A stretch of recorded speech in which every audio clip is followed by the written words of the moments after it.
Welcome to my YouTube channel আমাদের college. আজকে একাদশ দ্বাদশ শ্রেণীর অর্থনীতি ক্লাসে তোমাদেরকে সকলকে স্বাগত জানাচ্ছি। আমি মামুন স্যার। আজকে আমরা অর্থনীতির দ্বিতীয় অধ্যায়ের ভোক্তা ও উৎপাদকের আচরণের বাজার ভারসাম্যের উপর আমরা আজকে আলোচনা করব। তাহলে চলো শিক্ষার্থী বন্ধুরা, আমরা ক্লাস শুরু করি।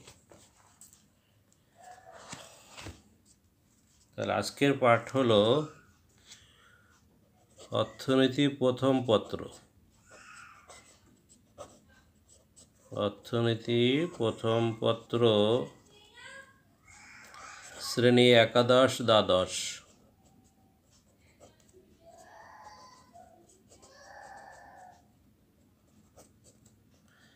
আর বাংলাদেশ উন্মুক্ত বিশ্ববিদ্যালয়ের যারা পড়াশোনা করছো এইচএসসি ফার্স্ট সেমিস্টারের, তাদের ইউনিট 7। তাহলে বিষয় হলো, অধ্যায় হলো দ্বিতীয় ভোক্তা উৎপাদকের আচরণ। তার আজকের আলোচ্য বিষয় হলো বাজার ভারসাম্য। আলোচ্য বিষয় বাজার ভারসাম্য। এটা একটা সোজা বিষয় শিক্ষার্থীরা, তোমরা এটা ইজিলি বুঝতে পারবে। তাহলে এখন আমরা কতগুলো বিষয় জানি। 1 নম্বর হলো ভারসাম্য বলতে কি বুঝি। ভারসাম্য বা ইংলিশে বলা ইকুইলিব্রিয়াম। তাহলে ভারসাম্য বিষয়টা কি সেটা আগে জানি। তাহলে পরস্পর বিপরীতমুখী শক্তি বিভিন্ন ঘাত প্রতিঘাতে কোনো কারণে যদি একবার এক হয়, সেখান থেকে সরে না যাওয়ার প্রবণতাকে বলা হয় ভারসাম্য। তাহলে পরস্পর বিপরীতমুখী শক্তি বিভিন্ন ঘাত প্রতিঘাতে একবার এক হলে সেখান থেকে সরে না যাওয়ার প্রবণতাকে বলা হচ্ছে কি ভারসাম্য। তাহলে আমরা যদি সংজ্ঞাটা আসে এভাবে লিখে দেবো যে পরস্পর বিপরীতমুখী শক্তি বিভিন্ন ঘাত প্রতিঘাতে কোনো কারণে যদি একবার এক হয়, সেখান থেকে সরে না যাবে, সেটাই হলো ভারসাম্য। এরপর আসো, তাহলে বাজার ভারসাম্য জিনিসটা কি। বাজার ভারসাম্য, তাহলে বাজার ভারসাম্য হলো যে চাহিদা যোগানের ঘাত প্রতিঘাতে যে ভারসাম্য নির্ধারিত হয় তাকে বলা হয় বাজার ভারসাম্য। তাহলে চাহিদা যোগান অর্থাৎ ক্রেতা বিক্রেতা বিভিন্ন ঘাত প্রতিঘাতে যে ভারসাম্য নির্ধারিত হবে তাকে বলবো আমরা বাজার ভারসাম্য। তাহলে বাজার ভারসাম্যের আরেকটা বিষয় আছে যে ভারসাম্য দাম ও পরিমাণ। খেয়াল কর শিক্ষার্থী বন্ধুরা, ভারসাম্য দাম কি।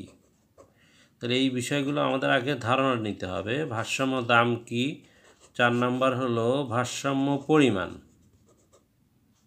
ভারসাম্য পরিমাণ কি। তাহলে ভারসাম্য দাম বলতে কি বুঝি দেখো, যে দামে বাজারে কোনো দ্রব্যের চাহিদা যোগান পরস্পর সমান হয় তাকে বলা হয় কি ভারসাম্য দাম। তাহলে যে দামে বাজারে চাহিদা যোগান পরস্পর সমান হবে তাকে বলবো আমরা ভারসাম্য দাম। আর যে পরিমাণে কোনো দ্রব্যের বাজার চাহিদা ও বাজার যোগান সমতা অর্জিত হবে তাকে বলা হয় ভারসাম্য পরিমাণ। তাহলে আমরা শিক্ষার্থী বন্ধুরা কতগুলো বিষয় আমরা সংজ্ঞা লাভ করলাম। যে ভারসাম্য পরিমাণটা আবার শোনো, যে পরিমাণে কোনো দ্রব্যের বাজার চাহিদা ও বাজার যোগানের সমতা অর্জিত হবে তাকে বলো ভারসাম্য পরিমাণ। আর যে দামে বাজারে দ্রব্যের চাহিদা ও যোগান পরস্পর সমান হবে তাকে বলবো কি ভারসাম্য দাম। আর বাজারে চাহিদা যোগান পরস্পর সমান হওয়াকেই বলা হয় বাজার ভারসাম্য।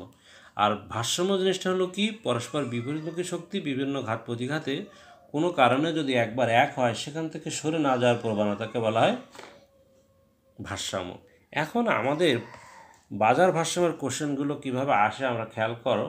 আমাদের কোশ্চেনটা 2টা প্যাটার্নে আসে। একটা হলো যে বাজার চাহিদা যোগান সমীকরণ দেওয়া থাকবে, সেখান থেকে ভারসাম্য পরিমাণ বের করতে বলবে এবং চিত্র উপস্থাপন করতে বলবে। তাহলে এখন আমরা একটু প্রশ্নের আলোকে বিষয়গুলো বুঝি। একটা হলো চাহিদা এবং যোগান সমীকরণ দেওয়া থাকে, তাহলে প্রশ্ন নাম্বার 1। তাহলে খেয়াল করো, এটা আমরা একটা বোর্ডের কোশ্চেন সলভ করলেই বিষয়টা তোমাদের বোঝা যাবে। এটা দিনাজপুর বোর্ড 2017 কোশ্চেনটা আমরা সলভ করছি। দিনাজপুর বোর্ড 2017 কোশ্চেনটার প্যাটার্ন হলো কি, চাহিদা এবং যোগান অপেক্ষক দেয়া আছে। তাহলে প্রশ্নে আমাদের দুইভাবে হয়। প্রথম কোশ্চেনটা আমরা বুঝি, একটা চাহিদা অপেক্ষক দেয়া থাকবে। খেয়াল করো শিক্ষার্থী বন্ধুরা, চাহিদা অপেক্ষক দেয়া আছে QD. QD is equal to 10 - P. তাহলে একটা চাহিদা অপেক্ষক দেয়া থাকবে এরকম, আর একটা যোগান অপেক্ষক দেয়া থাকবে। দেখো জিনিসটা খুব সোজা বিষয়। যোগান অপেক্ষকটাকে সিম্বলিক শব্দ হলো কিউএস। এটা দেয়া থাকবে -2 + 2p।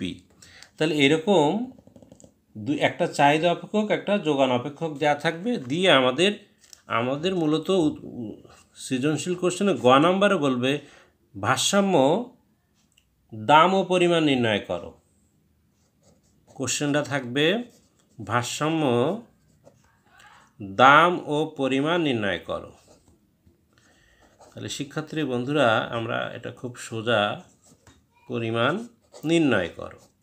পরীক্ষায় আসলে অবশ্যই তোমরা পারবে আশা করি। ভারসাম্য দাম ও পরিমাণ নির্ণয় করো। তাহলে এই কোশ্চেনটা আমরা উত্তর করব। দেখো তাহলে চাহিদা যোগান অপেক্ষক দেওয়া থাকলে আমাদের বিষয়টা কিভাবে সলভ করব আমরা, খেয়াল করো। তাহলে এখন আমরা উত্তরে যাই। তাহলে যখন আমরা উত্তরে যাব, তাহলে আমরা লিখব যে বাজার ভারসাম্যের শর্ত অনুসারে আমরা জানি বাজার ভারসাম্যের সূত্র অনুসারে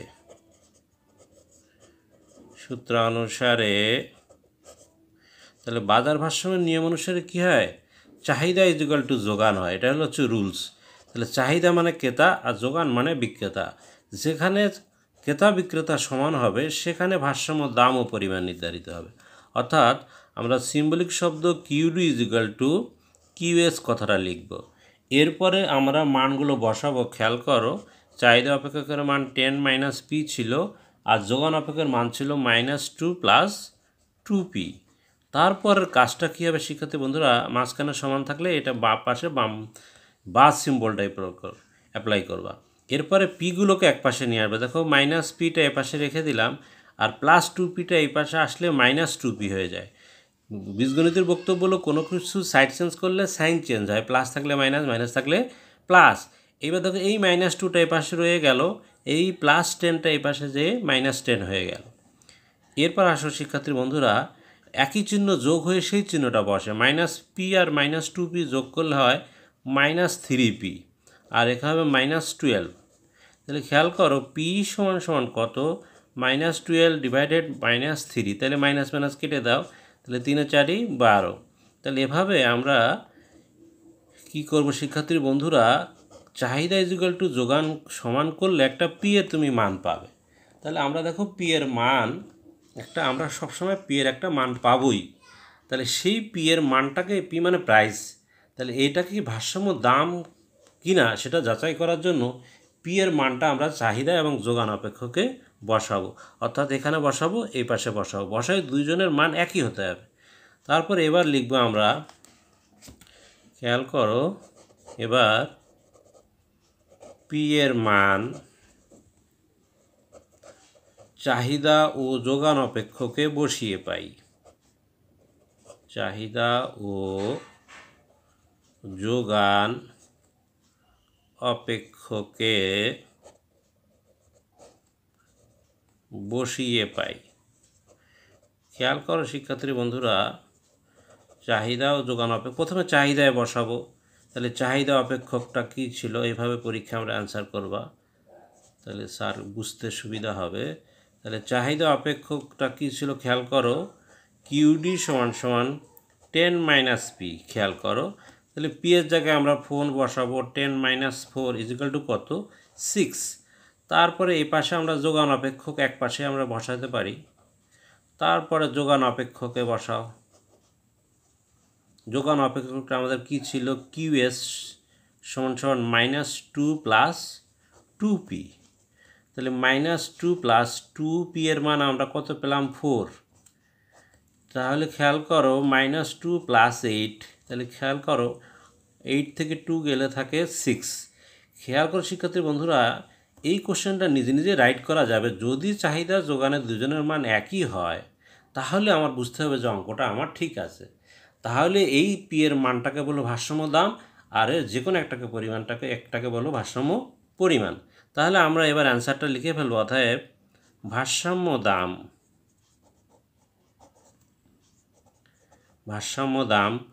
ভারসাম্য যখন কথা লিখবা তখন একটা বার চিহ্ন দিবা। ভারসাম্য দাম হলো 4 টাকা, এটা দিলেও হয়। এরপরে দিবা ভারসাম্য পরিমাণ। আমরা ভারসাম্য কথাটা সিম্বলিক শব্দ, এইভাবে কিউ বার দিয়ে বার চিহ্ন দিবা। তার মানে এই বার চিহ্নটা অর্থনীতির ভাষায় হলো কি, যে এই দামটা একজন ক্রেতা মানতে রাজি আছে, একজন বিক্রেতাও মানতে রাজি আছে। অর্থাৎ 4 টাকা দামে একজন ক্রেতা 6 একক দ্রব্য ক্রয় করতে রাজি আছে, 4 টাকা দামে একজন বিক্রেতা 6 একক দ্রব্য বিক্রয় করতে রাজি আছে। সুতরাং এই দামটাই হলো ভারসাম্য দাম। তাহলে এটাকে আমরা বলবো 6টাকে বলবো ভারসাম্য, পরিমাণটাকে বলবো এই 6টাকে হলো পরিমাণ বা একক বলো, এটা এই একক। তাহলে শিক্ষার্থী বন্ধুরা, যদি কোশ্চেনে আমাদের চাহিদা যোগান অপেক্ষক দেয়া থাকে তাহলে এভাবে আমরা চাহিদা যোগান দুজন সমান করে পি এর একটা মান পাবো। সেই পি এর মানটা আমরা চাহিদা অপেক্ষকে বসাবো, বসানোর পরে একটা মান পাবো, যোগান অপেক্ষকে বসানোর পরে দুইটা। তাহলে দুইজনের মান যখনই এক হবে তখন আমরা ওই পি এর মানটাকে বলবো ভারসাম্য দাম, আর এই যে কোনো একটাকে বলবো ভারসাম্য পরিমাণ। এরপরে খেয়াল করো, যদি আমার কোশ্চেনে বলে যে চিত্রে উপস্থাপন করো, তাহলে এবার অনেক সময় বলে যে চিত্রে দেখাও। এবার চিত্রের সাহায্যে উপস্থাপন করা হলো। এবার চিত্রের সাহায্যে ভারসাম্য দাম ও পরিমাণ চিত্রে পরিমাণ দেখানো হলো। প্রশ্ন অনেক সময় কিন্তু বলা হয় যে তুমি চিত্রের সাহায্যে দেখাও। তাহলে এই দুটো বের করার পরে তুমি জাস্ট চিত্রটা এঁকে দাও, দিলে কিন্তু আমার কাজটা শেষ হয়ে যাবে। তাহলে এটা হলো আমাদের যোগান রেখা, আমরা জানি এটা আজকে আমাদের লাস্ট ক্লাস, এই দ্বিতীয় অধ্যায়ের ভোক্তা উৎপাদকের আচরণের সর্বশেষ ক্লাস। তাহলে আশা করি শিক্ষার্থী বন্ধুরা এই অধ্যায়ের তোমাদের কোনো অসুবিধা হবে না। তাহলে এ পাশে আমরা প্রাইস, এ পাশে কোয়ান্টিটি, ভারসাম্য দাম 4 টাকা, পরিমাণ 6, আর এটা এসএস হলো যোগান রেখা, ডিডি হলো চাহিদা রেখা। পরস্পর এই বিন্দুতে ছেদ করলে আমরা ভারসাম্য দাম পেলাম 4 টাকা, আর ভারসাম্য পরিমাণ হলো 6 একক। তাহলে চাহিদা ও যোগানের পরিমাণ।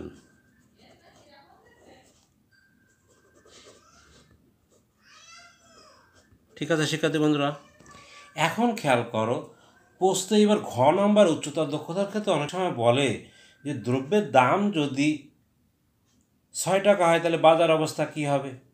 এখন আমরা উচ্চতর দক্ষতা একটু আলোচনা করি।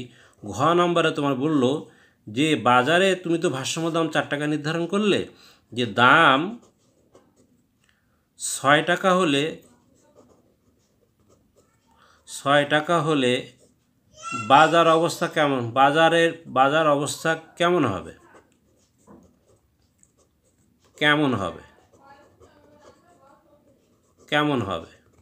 বা বাজার পরিস্থিতি ব্যাখ্যা করো।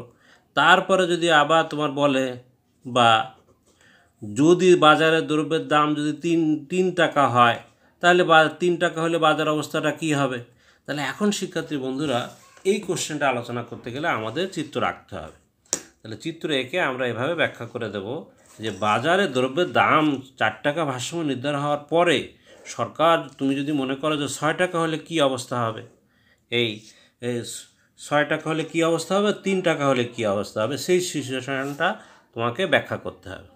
তাহলে খেয়াল করো, ঘ নাম্বার উচ্চতর দক্ষতার ক্ষেত্রে আমরা একবার আলোচনা করে দিয়ে যাচ্ছি, কারণ ঘ নাম্বার আমাদের এই কোশ্চেনটা থাকবেই। তোমার কাছে উচ্চতর দক্ষতার ক্ষেত্রে জিজ্ঞেস করবে যে বাজার শেষে তুমি তো বললে যে স্যার ভারসাম্য দাম 4 টাকা, পরিমাণ হলো 6 একক। এখন কোশ্চেন বলছে যে দ্রব্যের দাম যদি 6 টাকা হয় তাহলে 6 টাকা হলে নিচে উপরে যাবে। খেয়াল করো শিক্ষার্থী বন্ধুরা, তাহলে 6 টাকা যদি হয় তাহলে বাজার অবস্থা কী হচ্ছে দেখো, এটা যোগান রেখা, এটা চাহিদা রেখা, তাহলে এই বিন্দুতে ভারসাম্য বিন্দু। তাহলে খেয়াল করো এটা এ, এটা বি বিন্দু দিয়ে দিবা। তাহলে এখন ভারসাম্য দাম 4 টাকা, ভারসাম্য পরিমাণ 6 একক হওয়ার পরও দ্রব্যের দাম যদি 6 টাকা নির্ধারণ করা হয় তাহলে বাজারে চাহিদা আছে এতটুকু, খেয়াল করো, আর যোগান আছে কিন্তু এতটুকু। তাহলে এবি পরিমাণ বাজারে দ্রব্য বিক্রি হবে না। তাহলে এবি পরিমাণ দ্রব্য বাজারে অতিরিক্ত থাকায় বিক্রেতারা কী করবে, দ্রব্যের দাম কমাতে কমাতে কমাতে কমাতে 4 টাকায় চলে আসবে। তাহলে 6 টাকা দাম নির্ধারণ করলে বাজারে দ্রব্যের দাম কমার প্রবণতা লক্ষ্য করা যাবে, এই কথাটা লিখতে হবে। ক্লিয়ার শিক্ষার্থী বন্ধুরা? দেখো চাহিদা এতটুক, যোগান এতটুক, তাহলে চাহিদার তুলনায় যদি যোগান বেশি থাকে তখন কিন্তু দ্রব্য বিক্রি হয় না। এই এবি পরিমাণ অতিরিক্ত যোগান থাকায় বিক্রেতারা কী করবে, তখন দ্রব্যের দাম কমাবে, কমাতে কমাতে আবার 4 টাকায় চলে আসবে। তাহলে 6 টাকা বাজারে দ্রব্যের দাম নির্ধারণ করলে ওই বাজারে কী হবে, দ্রব্যের দাম কমার প্রবণতা লক্ষ্য করা যাবে।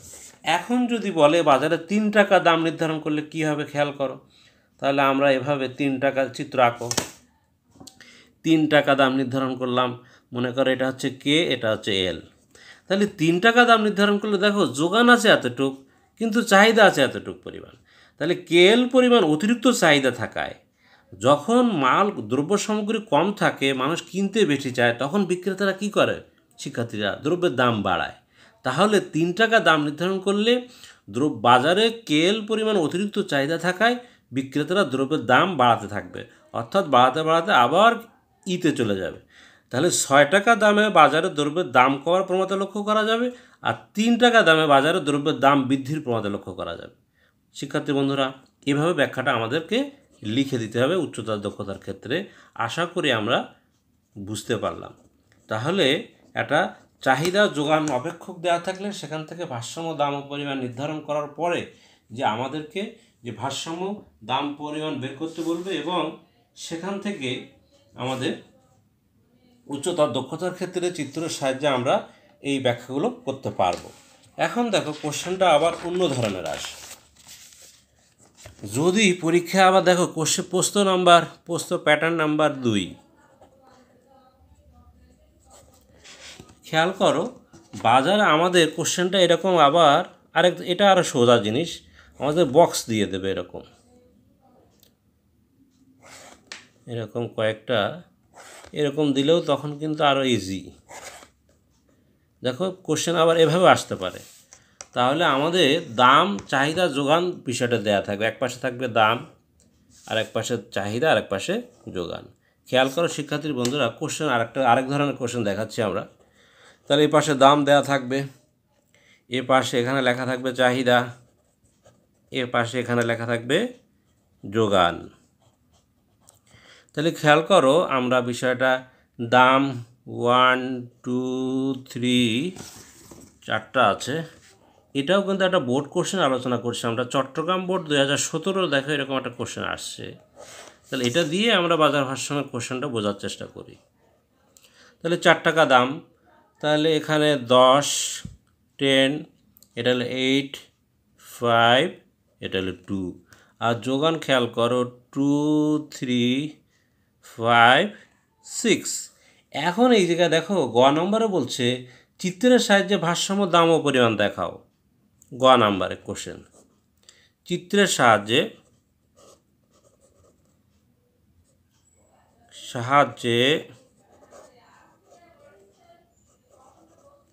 ভারসাম্য দাম ও পরিমাণ দেখাও। তাকে এটা কিন্তু খুব সোজা একটা জিনিস, জাস্ট চিত্র আঁকলেই হয়ে গেল। পরিমাণ দেখাও উচ্চতর দক্ষতার ক্ষেত্রে এই তোমার গ নম্বর কোশ্চেন অ্যান্সার করার ক্ষেত্রে দেখো খুব ইজি। তাহলে এক্ষেত্রে ভারসাম্য দাম কাকে বলে, যে দামে চাহিদা যোগান সমান। খেয়াল করো 3 টাকা দামে চাহিদাও আছে 5 একক, যোগানও আছে 5 একক।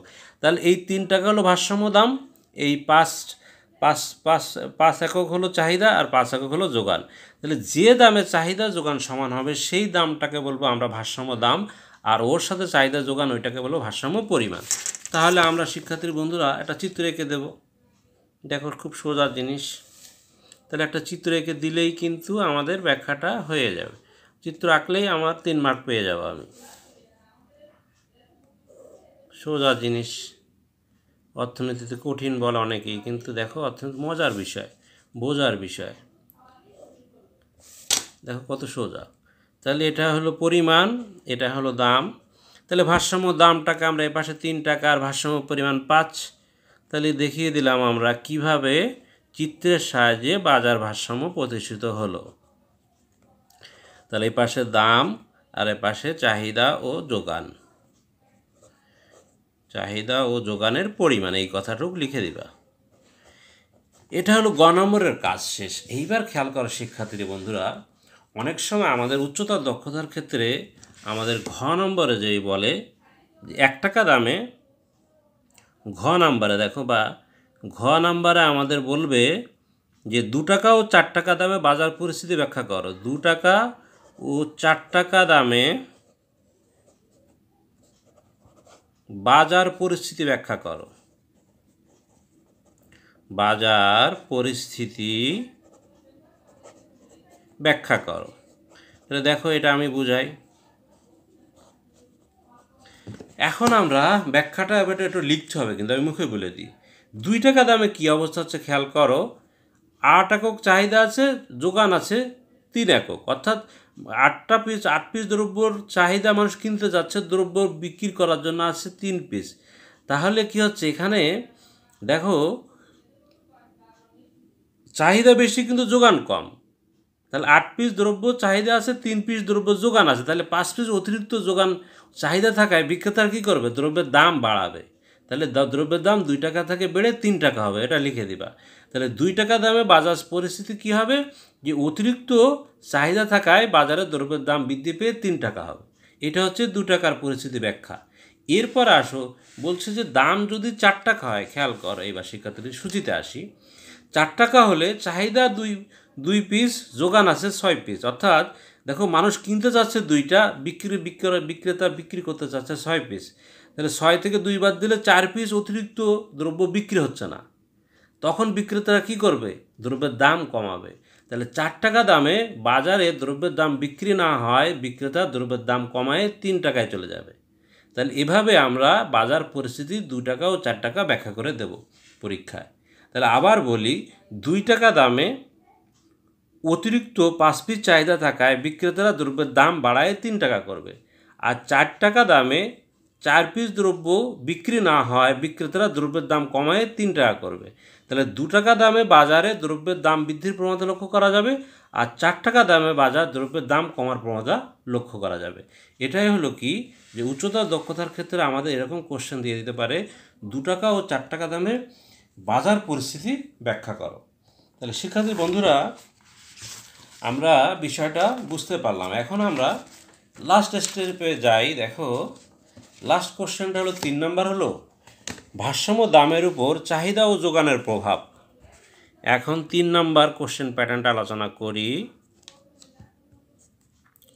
যে বাজার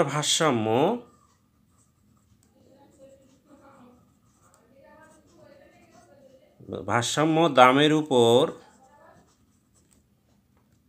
চাহিদার প্রভাব। দেখো চাহিদার প্রভাব, তাহলে চাহিদার প্রভাবটা কীরকম বিষয়টা আমি চিত্র এঁকেই আমরা দেখাইতে হবে। যে বাজার ভারসাম্য প্রতিষ্ঠিত হলো তোমার, তাহলে আমরা চিত্রের সাহায্যে এটা আগে ভারসাম্য অবস্থাটা আগে দেখাবা। খেয়াল করো শিক্ষার্থী বন্ধুরা, তাহলে ভারসাম্য দামের উপর যখন চাহিদার প্রভাব বলবা, তখন যোগান স্থির থাকবে, চাহিদাটা বাড়বে কমবে, এই বিষয়টা আমাদের ব্যাখ্যা করতে হবে।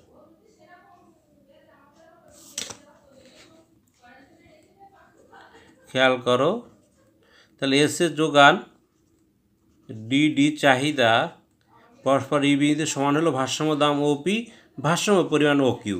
এটা হলো কি প্রাথমিক অবস্থা একটা বাজারে ভারসাম্য অবস্থা। এখন বললো কি ভারসাম্য দামের উপর চাহিদার প্রভাব। তার চাহিদার প্রভাব 2 ধরনের হয়। যে চাহিদার প্রভাব যখন বলবে, তখন চাহিদাকে একবার বাড়ায় একটা আলোচনা করবা, কমায় একটা আলোচনা করবা, তখন যোগান স্থির থাকবে। তাহলে ভারসাম্য দামের উপর চাহিদার প্রভাব মানে কি, যদি চাহিদাটা বেড়ে যায়, খেয়াল করো, সেক্ষেত্রে দ্রব্যের দামটা বাড়বে যোগান স্থির থেকে, এবং চাহিদা যোগানের পরিমাণও বাড়বে। এটাই হচ্ছে কি ভারসাম্য দামের উপর চাহিদার প্রভাব। এইটা হচ্ছে এই একটা ধরনের প্রভাব। তার মানে যদি চাহিদা বেড়ে যায় যোগান স্থির থেকে, তাহলে দ্রব্যের দাম বেড়ে যাবে, চাহিদা যোগানের পরিমাণ বেড়ে যাবে। ঠিক আছে শিক্ষার্থী বন্ধুরা, ঠিক উল্টাটাও হতে পারে। আবার ভারসাম্য প্রতিষ্ঠিত হওয়ার পরে কোনো কারণে মানুষের চাহিদা কমে গেল, সেক্ষেত্রে পরিস্থিতিটা কী হবে খেয়াল করো শিক্ষার্থী বন্ধুরা, তখন কিন্তু দ্রব্যের দামটা কমে যাবে এবং চাহিদা ও যোগানের পরিমাণটাও কমে যাবে। তাহলে এই কমাটাকে আমরা P2 দ্বারা বোঝাচ্ছি, আর এটাকে আমরা Q2 দ্বারা বোঝাচ্ছি। তাহলে এটা এই বিন্দু, এটা F বিন্দু, এটা G বিন্দু, আর এটা চাহিদাটার নাম দাও D2। এটাই হচ্ছে বাজার ভারসাম্য দামের উপর চাহিদার প্রভাব। অর্থাৎ ভারসাম্য দামের উপর চাহিদার প্রভাব হলো যোগান স্থির থেকে চাহিদা যদি বেড়ে যায়, দ্রব্যের দাম বাড়বে, চাহিদা যোগানের পরিমাণ বাড়বে। আবার যদি যোগান স্থির থেকে যদি চাহিদাও কমে যায়, তাহলে দ্রব্যের দাম কমবে, চাহিদা যোগানের পরিমাণও কমে যাবে। এটাই হচ্ছে ভারসাম্য দামের উপর চাহিদার প্রভাব। এখন আসো নাম্বার 4, যে ভারসাম্য দামের উপর যোগানের প্রভাব। তাহলে ভারসাম্য দামের উপর যোগানের প্রভাব, যোগানের প্রভাব খেয়াল করি শিক্ষার্থী বন্ধুরা, এক্ষেত্রেও কিন্তু আমরা চিত্র এঁকে আমরা ব্যাখ্যা করব। এখন কি করবো জানো, চাহিদা স্থির থাকবে, যোগানটাকে বাড়াবো কমাবো, তাহলে বাজার পরিস্থিতিটা কি হবে সেই বিষয়টা আমরা ব্যাখ্যা করব। তাহলে আশা করি শিক্ষার্থী বন্ধুরা তোমরা বাজার ভারসাম্যের যেভাবেই কোশ্চেনটা আসুক না কেন আমরা উত্তর করতে পারবো। এই অধ্যায়ের উপর আমার বেশ কয়েকটা ভিডিও আছে, এগুলো তোমরা না দেখলে ওইগুলো দেখে নিও, তাহলে তোমাদের জন্য বুঝতে সুবিধা হবে। খেয়াল করো, এটা যোগান, এটা চাহিদা। প্রাথমিক অবস্থায় মনে করো পি, এটা হচ্ছে কিউ, ই বিন্দুতে ভারসাম্য লাভ করলো। এখন যখন তোমাকে বলবো যোগানের প্রভাব, তখন চাহিদা স্থির থেকে যোগানটা বাড়াবা কমাবা। তাহলে প্রথম খেয়াল করো, যোগানটা যদি এদিকে শিফট করি আমরা, ধরো যোগানটা যদি এদিকে চেঞ্জ হয়ে যায়, তাহলে S1 হয়, যোগানটা বাড়ায় দিলাম, তাহলে কি হবে দেখো, যোগান বেড়ে গেলে দ্রব্যের দাম কমে যাবে। চাহিদা স্থির থেকে যদি বাজারে দ্রব্যের যোগান বেড়ে যায়, তাহলে কিন্তু দ্রব্যের দামটা কমে যাবে, P1 আসবে এবং চাহিদা যোগানের পরিমাণ বৃদ্ধি পাবে। খেয়াল করো, এটা হলো বাজার পরিস্থিতি Q1।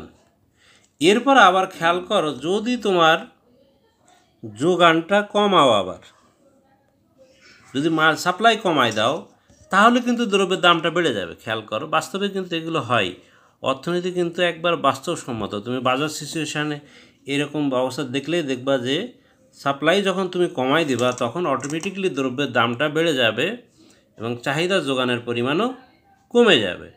তাহলে এটা S2 বিন্দু দিয়ে নাম দাও, এটা নাম দাও F বিন্দু, এটা দাও G বিন্দু। এটাই হলো ভারসাম্য দামের উপর যোগানের প্রভাব। এখন এই বিষয়টা যদি আমরা সংখ্যা দিয়ে বুঝি, এরকম মনে করো, এটা হচ্ছে, এটা 10 টাকা, এটা 4 টাকা দিয়ে দাও। আর এটা মনে করো 10 পিস ছিল, এটা 12 পিস হয়ে গেল, এটা 8 পিস হয়ে গেল। এই সিচুয়েশান ঠিক এখানেও আসো, এটা 10, এটা 20, এটা মনে করো 5, এটাও ঠিক সেমভাবে মনে করো 5, এটা মনে করো 10, এটা মনে করো 3। তাহলে এটাই হচ্ছে কি, আমি সংখ্যা দিয়ে বুঝাইলাম যে ভারসাম্য দামের উপর চাহিদার প্রভাব, আর নিচেরটা হলো ভারসাম্য দামের উপর যোগানের প্রভাব। তাহলে সুপ্রিয় শিক্ষার্থী বন্ধুরা, আমরা ভোক্তা উৎপাদকের আচরণের বাজার ভারসাম্যের বিষয়টি আজকে আমরা ক্লিয়ার করলাম। আশা করি এখান থেকে যেভাবেই কোশ্চেন দিক না কেন তোমরা পরীক্ষায় পারবে। তাহলে পরিশেষে আমি আমার ইউটিউব চ্যানেল আমাদের কলেজের পক্ষ থেকে তোমাদের সবাইকে ধন্যবাদ জানিয়ে এবং চ্যানেলটিকে সাবস্ক্রাইব, লাইক, শেয়ার করবা, এই আশা ব্যক্ত করে আজকের মতো আমি আমার ক্লাস শেষ করছি। আল্লাহ হাফেজ।